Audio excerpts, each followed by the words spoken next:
성부와 성자와 성령의 이름으로 아멘. 주님, 성령의 빛으로 저의 눈을 여시어 주님의 길을 보게 하시고 저의 귀를 여시어 말씀을 듣게 하소서. 아멘. 성부와 성자와 성령의 이름으로 아멘. 다윗이 무리의 우두머리가 되다. 다윗은 그곳을 떠나 아둘람의 굴 속으로 몸을 피하였다. 그의 형들과 그의 아버지 집안 전체가 이 소식을 듣고 그리로 내려갔다. 또한 공경에 빠진 이들, 빚진 이들, 그 밖에 불만에 찬 이들이 모두 다윗에게 모여들었다. 다윗이 그들의 우두머리가 되었는데 그 수는 400명가량 되었다.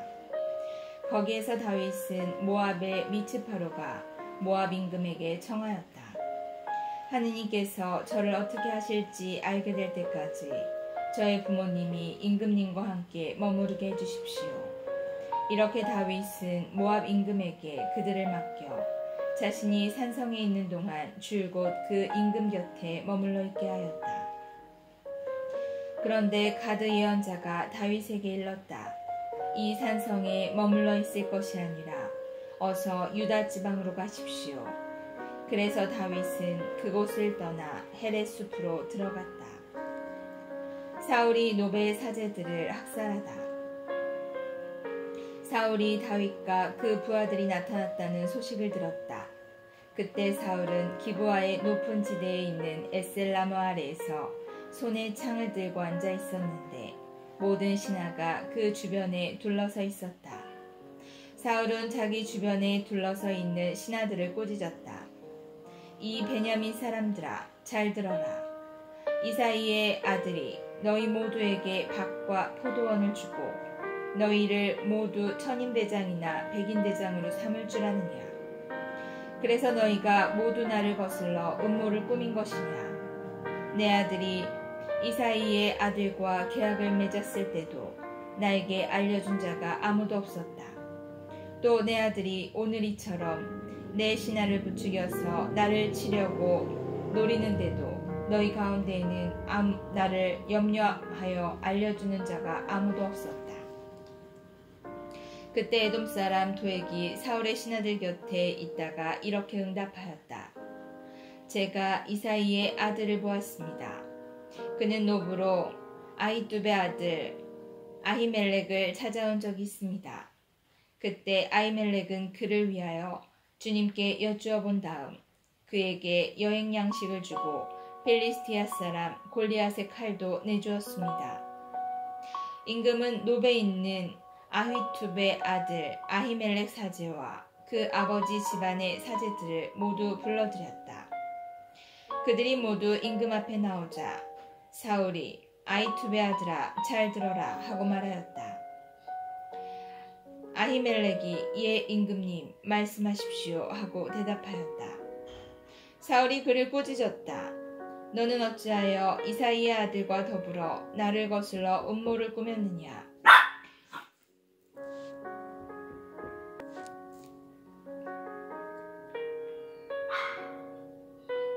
어찌하여 그에게 음식과 칼을 내주고 그를 위하여 하느님께 여쭈어 보아 오늘 이처럼 나에게 맞서 일어나 나를 노리게 하였느냐. 아히멜렉이 임금에게 대답하였다. 임금님의 신하들 가운데 다윗만큼 믿을 만한 사람이 어디 있습니까? 그는 임금님의 사위이자 경호대장이며 궁궐에서 존경받는 사람이 아닙니까? 그리고 그를 위하여 하느님께 여쭈어보는 일을 제가 오늘에 와서야 시작한 것입니까? 결코 그렇지 않습니다. 그러니 임금님께서는 이 일의 책임을 이 종이나 이 종의 아버지 집안 전체에 지우지 말아주십시오. 이 종은 작건 크건 이 모든 일에 관해 아는 바가 없습니다. 그러나 임금은 너 아히멜렉과 내 아비의 온 집안은 죽어 마땅하다 하고 말하였다. 임금은 자기 주변에 둘러선 호위병들에게 명령하였다. 돌아서서 주님의 이 사제들을 죽여라. 그들은 다윗과 손을 잡고 그가 달아난 것을 알면서도 나에게 알려주지 않았다. 그러나 임금의 신하들은 감히 손을 들어 주님의 사제들을 치려고 하지 않았다. 임금이 도액에게 내가 돌아서서 이 사제들을 쳐라 하고 명령하자 에돔 사람 도액은 돌아서서 그 사제들을 쳤다. 그날 그는 아마포 에폿을 걸친 사람 85명을 죽였다. 사울은 그 사제들이 살던 성읍 주민들도 칼로 쳐 죽였다. 남자와 여자, 어린이와 젖먹이, 소와 나귀와 양들까지 모두 칼로 쳐 죽였다. 그런데 아히투베의 손자며 아히멜렉의 아들인 한 사람이 목숨을 건져 다윗에게 달아났다. 그의 이름은 에브야타르였다. 에브야타르는 다윗에게 사울이 주님의 사제들을 죽였다는 소식을 전하였다. 다윗이 에브야타르에게 말하였다. 그 에돔 사람 도액이 그날 거기에 있었는데 그가 틀림없이 사울에게 보고하리라 짐작하였소. 당신 아버지 집안이 모두 목숨을 잃은 것은 바로 내 탓으로 돌려야 하오. 무서워하지 말고 여기에서 나와 함께 있도록 합시다. 사실 당신 목숨을 노리는 자는 바로 내 목숨을 노리는 것이니 나와 함께 있으면 안전할 것이오. 다윗이 크일라를 구하다. 다윗은 필리스티아인들이 크일라에 싸움을 걸어 타작마당을 약탈해 간다는 소식을 들었다. 그가 주님께 제가 가서 저 필리스티아인들을 칠까요? 하고 여쭈어보자 주님께서 다윗에게 가서 필리스티아인들을 치고 크일라를 구해주어라 하고 이르셨다. 그러나 다윗의 부하들은 그에게 말하였다. 우리는 여기 유다에서도 두려워하고 있는데 크일라로 가서 필리스티아인들의 군대에 맞서라는 말씀입니까? 그래서 다윗이 주님께 다시 한번 여쭈어보자 주님께서 그에게 대답해 주셨다. 어서 크일라로 내려가거라. 내가 필리스티아인들을 내 손에 넘겨주겠다. 그리하여 다윗은 부하들을 거느리고 크일라로 가서 필리스티아인들과 싸웠다. 다윗은 가축들을 몰아낸 다음 필리스티아인들을 크게 무찌르고 크일라 주민들을 구하였다.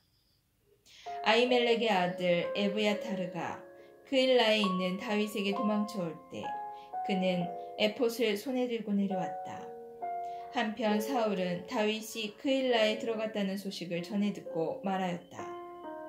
하느님께서 그 자를 내 손에 넘겨주셨구나. 성문과 빗장이 있는 성읍으로 들어갔으니 스스로 갇힌 꼴이 되었군. 사울은 크일라로 내려가 다윗과 그의 부하들을 포위하려고 모든 군대를 소집하였다. 다윗은 사울이 자기를 해치려고 준비하는 것을 알아차리고 에브야타르 사제에게 에폿을 가져오게 하였다. 다윗이 주님께 여쭈어보았다. 주 이스라엘의 하느님, 당신의 종인 저는 사울이 크일라로 와서 저 때문에 이 성읍을 파괴하려고 한다는 소식을 들었습니다. 크일라 주민들이 저를 그의 손에 넘기겠습니까? 당신 종이 들은 바로 사울이 내려오겠습니까? 주 이스라엘의 하느님, 당신 종에게 제발 알려주십시오. 주님께서 그가 내려올 것이다 하고 대답하시자 다윗이 다시 여쭈어보았다. 크일라 주민들이 저와 부하들을 사울의 손에 넘기겠습니까? 주님께서 대답하셨다. 그들이 너를 넘길 것이다. 그래서 다윗은 곧 부하 600명가량을 이끌고 크일라에서 나와 발길 닿는 대로 떠돌아다녔다. 다윗이 크일라에서 빠져나갔다는 소식을 전해 듣고 사울은 출동하려다가 그만두었다. 다윗은 광야의 산성에서 살았다.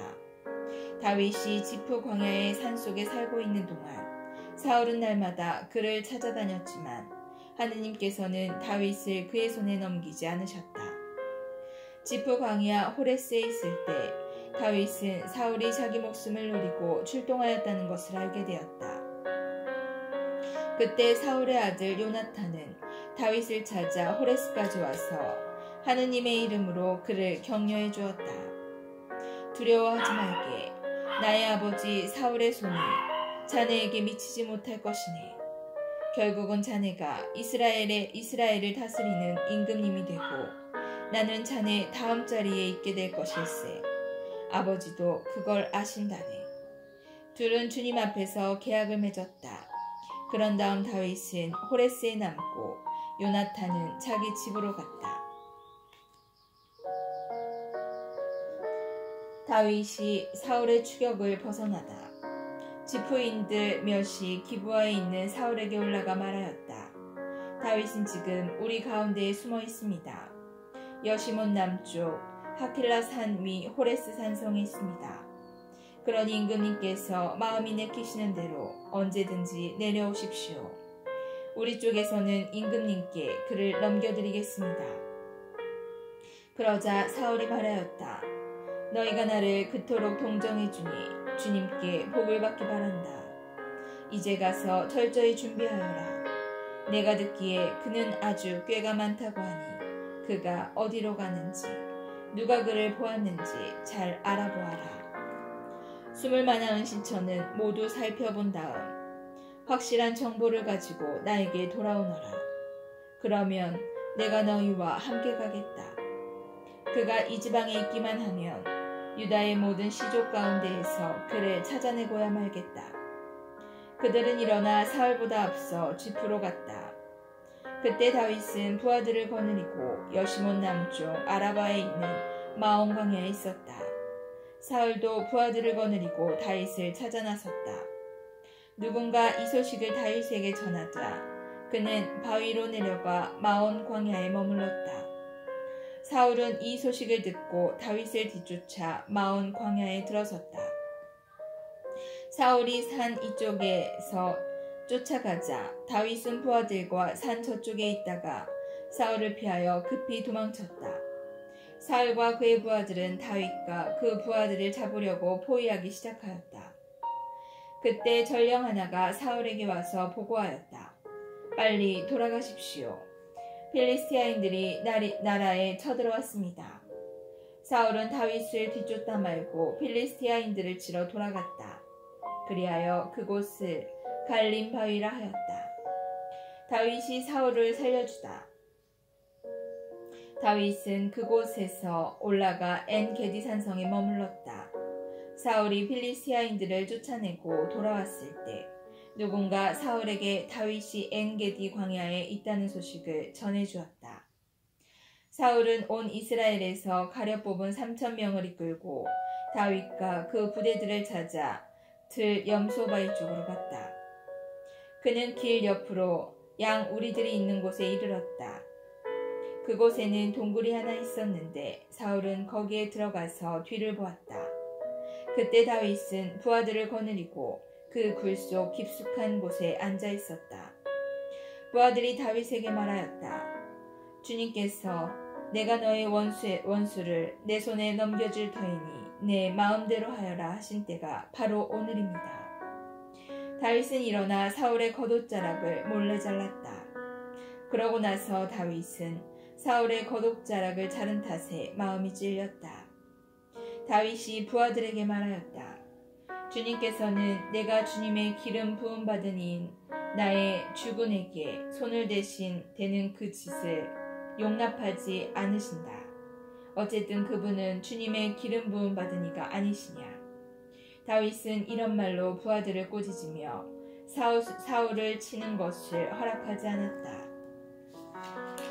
사울은 굴에서 나와 제 길을 갔다. 다윗도 일어나 굴에서 나와 사울 뒤에다 대고 저의 주군이신 임금님 하고 불렀다. 사울이 돌아보자 다윗은 얼굴을 땅에 대고 엎드려 절하였다. 다윗이 사울에게 말하였다. 어찌하여 임금님께서는 다윗이 임금님을 해치려 합니다 하고 말하는 사람들의 소리를 고지 들으십니까? 바로 오늘 임금님 눈으로 확인해 보십시오. 오늘 주님께서는 동굴에서 임금님을 제 손에 넘겨주셨습니다. 임금님을 죽이라고 말하는 사람도 있었지만 저는 그분은 주님의 기름 부음 받은 이니 나의 주군에게 결코 손을 대지 않겠다고 다짐하면서 임금님의 목숨을 살려드렸습니다. 아버님 잘 보십시오. 여기 제 손에 아버님의 겉옷자락이 있습니다. 저는 겉옷자락만 자르고 임금님을 죽이지 않았습니다. 그러니 저에게 임금님을 해치거나 배반할 뜻이 없다는 것을 알아주시고 살펴주십시오. 제가 임금님께 죄짓지 않았는데도 임금님께서는 제 목숨을 빼앗으려고 찾아다니십니다. 주님께서 저와 임금님 사이를 판가름하시어 제가 임금님께 당하는 이 억울함을 풀어주셨으면 합니다. 그러나 제 손으로 임금님을 해치지 않겠습니다. 악인들에게서 악이 나온다는 옛사람들의 속담도 있듯이 제 손으로 임금님을 해치지 않겠습니다. 이스라엘의 임금님께서 누구 뒤를 쫓아 이렇게 오셨단 말씀입니까? 임금님께서는 누구 뒤를 쫓아다니십니까? 죽은 개 한 마리입니까? 아니면 벼룩 한 마리입니까? 주님께서 재판관이 되시어 저와 임금님 사이를 판가름하셨으면 합니다. 주님께서 저의 송사를 살피시고 판결하시어 저를 임금님의 손에서 건져주시기 바랍니다. 다윗이 사울에게 이런 사연들을 다 말하고 나자 사울은 내 아들 다윗아, 이게 정말 내 목소리냐 하면서 소리 높여 울었다. 사울이 다윗에게 말하였다. 내가 나보다 의로운 사람이다. 내가 너를 나쁘게 대하였는데도 너는 나를 좋게 대하였으니 말이다. 주님께서 나를 내 손에 넘겨주셨는데도 너는 나를 죽이지 않았으니 내가 얼마나 나에게 잘해주었는지 오늘 보여준 것이다. 누가 자기 원수를 찾아놓고 무사히 제 갈 길로 돌려보내겠느냐.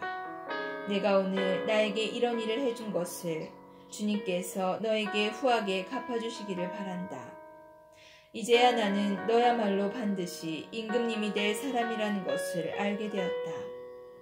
이스라엘 왕국은 너의 손에서 일어설 것이다. 그러니 이제 내 후손을 내 뒤에서 끊어버리지 않고 내 이름을 내 아버지 집안에서 지워버리지 않겠다고 주님의 이름으로 나에게 맹세해다오. 그래서 다윗은 사울에게 맹세하였다.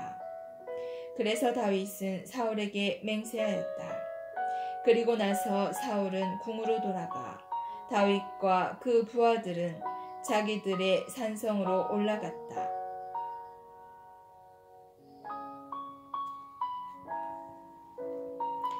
사무엘의 죽음. 사무엘이 죽었다. 그러자 온 이스라엘에 모여들어 그의 죽음을 애도하며 라마에 있는 그의 집에 그를 묻었다. 그 뒤 다윗은 파란 광야로 내려갔다. 다윗과 아비가일. 마온이라는 곳에 어떤 사람이 있었다. 그는 카르멜의 목장을 가지고 있었는데 양이 3,000마리, 염소가 1,000마리나 되는 큰 부자였다. 마침 그는 카르멜에서 양털을 깎고 있었다. 그 사람의 이름은 나발이고 아내의 이름은 아비가일이었다. 그 여인은 슬기롭고 용모도 아름다웠으나 남편은 거칠고 행실이 악하였다. 그 남자는 칼렙 족이었다. 다윗은 나발이 양털을 깎고 있다는 말을 광야에서 듣고 젊은이 10명을 보내면서 그에게 이렇게 일렀다. 카르멜로 올라가 나발을 찾아가서 내 이름으로 안부를 묻고 이렇게 내 말을 전하여라. 안녕하십니까. 댁도 평안하시고 댁의 집안도 평안하시기를 빕니다. 또한 댁의 모든 소유도 아무 탈이 없기를 빕니다. 댁이 지금 양털을 깎는다는 말을 듣고 왔습니다. 댁의 목자들이 우리와 함께 있는 동안 우리는 그들을 괴롭힌 적이 없습니다.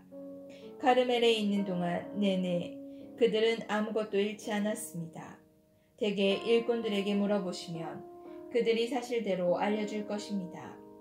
그리고 이 좋은 날 우리가 찾아왔으니 이 젊은이들을 너그럽게 보아주시어 부디 댁의 종들과 댁의 아들 다윗에게 무엇이든지 손에 닿는 대로 집어서 보내주십시오. 다윗의 젊은이들이 도착하여 나발에게 다윗의 이름으로 이 말을 그대로 전하고 잠자코 기다렸다. 그러자 나발이 다윗의 부하들에게 이렇게 대답하였다. 도대체 다윗이 누구이며 이사이의 아들이 누구냐? 요즘은 주인에게 뛰쳐나온 종들이 득실거리는 판이다. 그러니 내가 어찌 빵과 물 그리고 털을 깎는 내 일꾼들에게 주려고 잡은 고기를 가져다가 어디서 왔는지도 모르는 자들에게 주겠느냐. 다윗의 젊은이들은 왔던 길로 발길을 돌려 다윗에게 돌아가 이 모든 일을 그대로 전하였다. 다윗이 자기 부하들에게 모두 허리에 칼을 차라 하고 이르자 모두 허리에 칼을 찼다. 다윗 자신도 허리에 칼을 찼다. 이리하여 부하 400명가량은 다윗을 따라 올라가고 200명은 남아서 물건을 지켰다. 일꾼들 가운데 한 사람이 나발의 아내 아비가일에게 이 사실을 알려주었다. 다윗이 광야에서 심부름꾼들을 보내어 우리 주인께 축복의 문안을 드렸는데 주인께서 그들에게 호통만 치셨습니다. 그 사람들은 우리에게 아주 잘 대해주었습니다. 우리가 들에서 지내며 그들과 함께 돌아다니는 동안 내내 우리는 아무런 괴로움도 당하지 않고 아무것도 잃지 않았습니다. 그들은 우리가 양을 치면서 그들과 함께 있는 동안 내내 밤낮으로 우리에게 성벽이 되어주었습니다. 주인님과 주인님 집안에 돌이킬 수 없는 화가 닥치고 있으니 마님께서는 어떤 조치를 취하셔야 할지 헤아려 보시기 바랍니다. 주인님은 성미가 고약한 분이시라 말씀을 드릴 수가 없습니다. 아비가일은 빵 200덩어리, 술 2부대, 요리한 양 5마리, 볶음밀 5사, 건포도 100뭉치, 말린 무화과 과자 200개를 서둘러 마련하여 여러 나귀에 실었다. 그리고 자기 일꾼에게 뒤따라갈 터이니 나보다 먼저 가라 하고 일렀다. 그러나 남편 나발에게는 알리지 않았다. 아비가일이 나귀를 타고 상구비를 돌아 내려가는데 다윗과 그의 부하들도 그 여자 맞은 쪽에서 내려오고 있었다. 이렇게 하여 아비가일은 다윗 일행과 마주치게 되었다. 다윗이 말하였다. 내가 광야에서 나발에게 속한 것을 모두 지켜주어 그에게 속한 것 가운데 아무것도 잃지 않게 해주었지만 헛일이었습니다. 그는 나에게 선을 악으로 갚았다. 내가 내일 아침까지 그에게 속한 모든 사람 가운데 벽에 오줌을 누는 자 하나라도 남겨둔다면 하느님께서 다윗에게 벌을 내리시고 또 내리셔도 좋다.